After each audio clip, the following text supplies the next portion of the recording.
I've been listening to your music for a while now, so it's first of all a pleasure and an honor to be chatting. But it's cool, man. Like you guys make some really really really great music.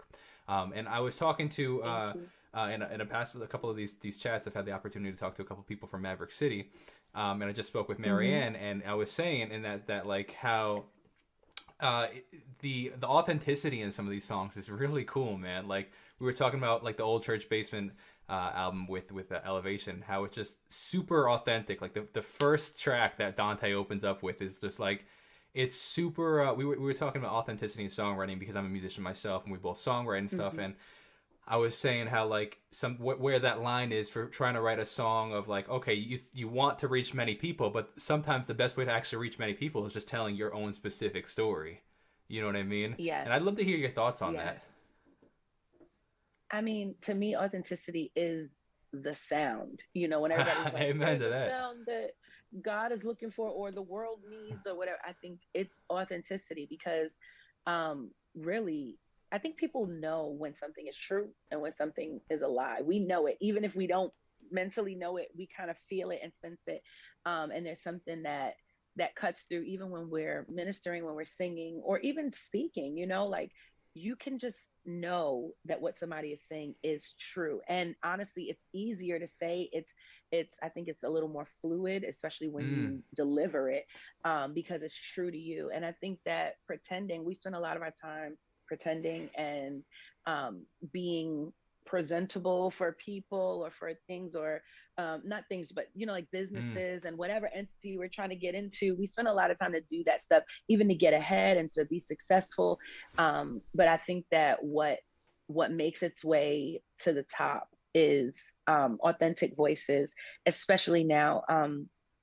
It's crazy. Like we live in a time where people just want to define truth for themselves. So there's no absolute truth, people will say, but then this can be true, that can be true for you, and the total opposite can be true for me. And we've lived in that way. I think that makes sense to us somewhere in our minds or in our feelings, because then it makes it okay for you to be where you are and for me to be where I am, without any tension, without any argument, right? We can like agree to disagree.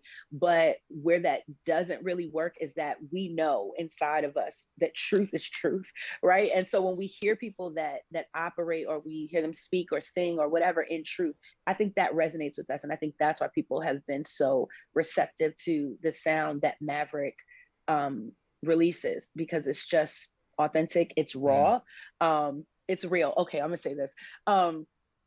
I was listening to some other music, mind you. I mean, I listen to a lot of music, and I love like a polished um track. I love Sure. things that are just like just so and pristine and perfect and beautiful, right? But then there's something when a Maverick track starts, you can hear the choir members' clothes rubbing. You can hear like just that rustling or just the clearing of the throat. And there's something about that, like that truth, that reality, that grit, that realness. I think it's beyond even the songs, it's beyond the lyrics, it's in this of the room. You feel like you're in the room. And so I think, I think that's what people long for. That's what we need. That's what we love. That's what makes us love old school music, because they Mm. were just in a room playing and singing together. So yeah, those are my thoughts Yeah, on it's authenticity. an interesting mesh because as somebody that like songwrites, I'll try doing it authentically, but also I have my hand in the producing side of things. So like the two minds I feel like clash very often because the producer means like this needs to be like you said, pristine and polished and crisp, and there's always that drive for like not perfection, but like excellence. You know what I mean?